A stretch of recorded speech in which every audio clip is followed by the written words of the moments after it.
जी हाँ दोस्तों, बंगाल चुनाव से पहले ही एक्शन में दिख रही है ममता और उनकी टीम। बिहार का हाल दिखा, ज्ञानेश को मिल चुकी है पहले ही चेतावनी। थोड़ी लापरवाही पर भी होगी चढ़ाई। उधर तेजस्वी ने मारा नहले पे दहला। खबर आपको पूरी बताएंगे। आप तो राजनीति का विशेष सेगमेंट देख रहे हैं, मैं हूं आपके साथ यासूब रजा।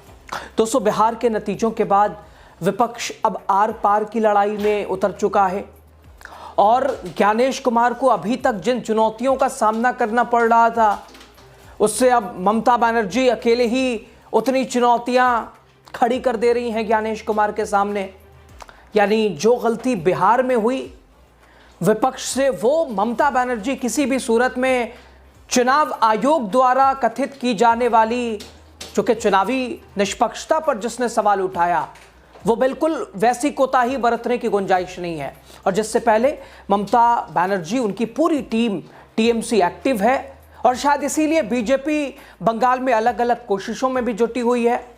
लेकिन जो आरोप के बीजेपी जो करती है वो तो करती ही है। सोशल मीडिया का इस्तेमाल, मीडिया का इस्तेमाल, जांच एजेंसियों का इस्तेमाल और विपक्षी विधायकों का इस्तेमाल, नेताओं का इस्तेमाल। और लेकिन अब ममता बनर्जी लगातार, चूंकि जो सीख बिहार से मिली उसे बिल्कुल भी दोहराने के मूड में नहीं है।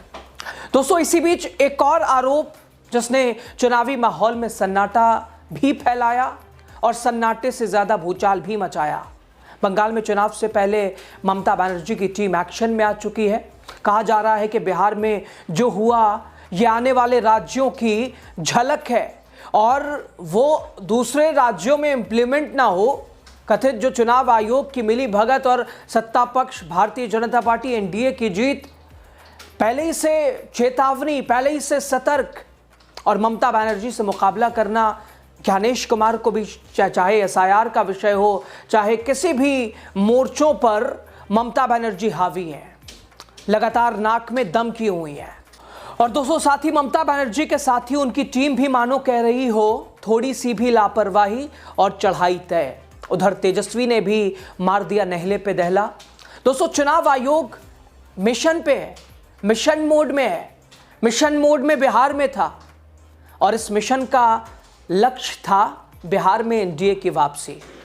दरअसल दोस्तों, आरजेडी ने आरोप लगाए कि मुख्य चुनाव आयुक्त ने दुनिया की सबसे बड़े लोकतंत्र की चुनावी विश्वसनीयता को खत्म कर दिया है। आरजेडी के मुताबिक चुनाव आयोग ने पिछले दरवाजे से भाजपा को सत्ता में स्थापित करने का एक तरह से रास्ता वो प्रशस्त किया है, रास्ता बनाया है। और शायद उसी वजह से बिहार में, जहां एंटी इनकम्बेंसी के बावजूद बीजेपी एनडीए ने वहां सरकार बनाई और आड़ ले लिया महिलाओं का कि भाई 10,000 योजना इसने कमाल कर दिया। हालांकि विपक्ष बार बार कहता रहा कि भाई सत्ता पक्ष का खेल, चुनाव और इसके अलावा चुनावी निष्पक्षता पर सवाल, जांच एजेंसियों के उपयोग और दुरुपयोग पर सवाल। खैर, ये आरोप बिहार के राजनीतिक माहौल में नए सिरे से उफान पर है दोस्तों, और साथ ही खासकर उस समय जब कई विपक्षी दल पहले से ही चुनावी पारदर्शिता पर सवाल उठा रहे हैं। दरअसल दोस्तों, आरजेडी ही नहीं बल्कि टीएमसी के सांसद, टीएमसी भी लगातार तीखा बयान चुनाव की निष्पक्षता पर, पारदर्शिता पर उठा रही है। पूरा विपक्ष एकजुट है और शायद इसीलिए वंदे मातरम के दूसरे दिन चुनावी सुधार पर चर्चा, जिससे आमतौर पर सत्ता पक्ष भाजपा भागने की कोशिश करती रही, लेकिन विपक्ष ने घेरा, हर मोर्चों पर घेरा और हाल आपने देखा कैसे तमतमाए और कुछ समझ नहीं आया, हाथ कांपा या जबान फिसली, आपने वो सब देखा। खैर दोस्तों, फिलहाल चुनावी सुधार पे ही ममता बनर्जी की एक सांसद का एक बयान बड़ा गूंज रहा है, चर्चे में है। उनका साफ तीखा लहजा, तीखा बयान। बिहार में ना तो विपक्ष हारा, ना ही सत्ता पक्ष जीता, फिर कौन जीता भाई? ममता की सांसद कहती हैं बिहार में जीता बस चुनाव आयोग। पहले तो आप सुनिए ये। बिहार में आप लोग थप्पा पा रहे हो, जीते हैं जीते हैं। एक्चुअली बिहार में ना कोई पार्टी हारे हैं ना कोई जीते हैं, जीते तो इलेक्शन कमीशन जीते हैं। दोस्तों, टीएमसी सांसद शताब्दी राय का यह बयान सियासी हलकों में तेजी से चर्चा का विषय बना है।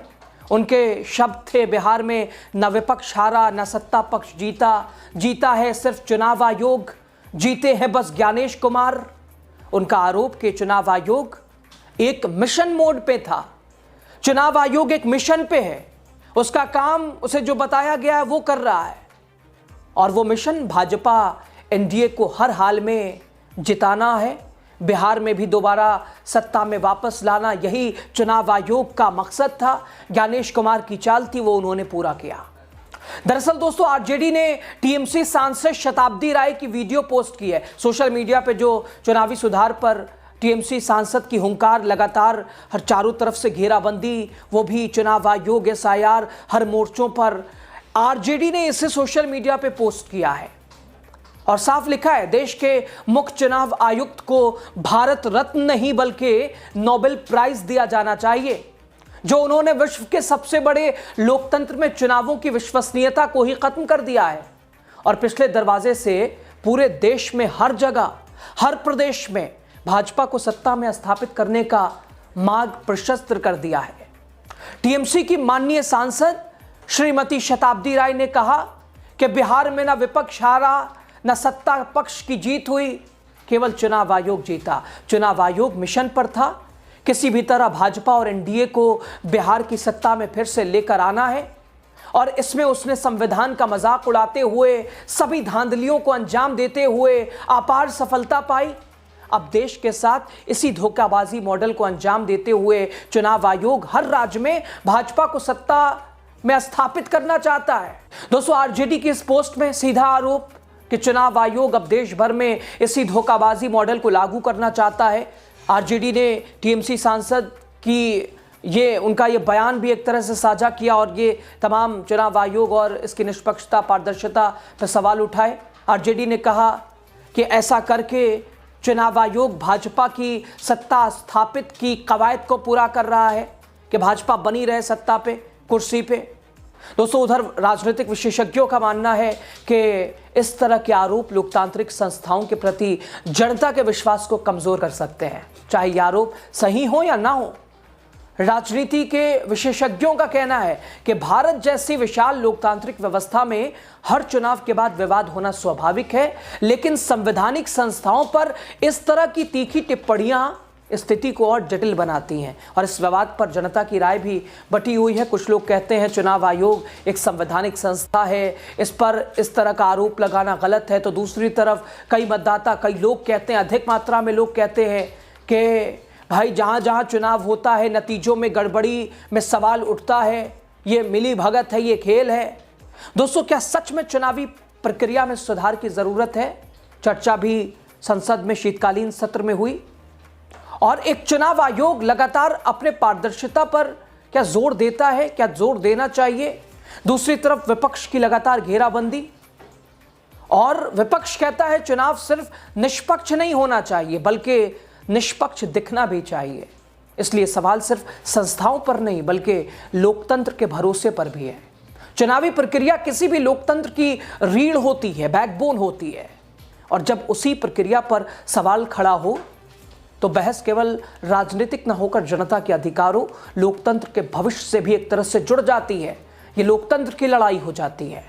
लेकिन विपक्षी तमाम नेताओं को जिस तरह से गैर जिम्मेदाराना जिस तरह से व्यवहार होता है सत्ता पक्ष और जांच एजेंसियों द्वारा, वो संकेत बहुत कुछ देता है और शायद इसीलिए आरजेडी भी वही बता रही है, ममता बनर्जी की टीम भी वही दिखा और बता रही है।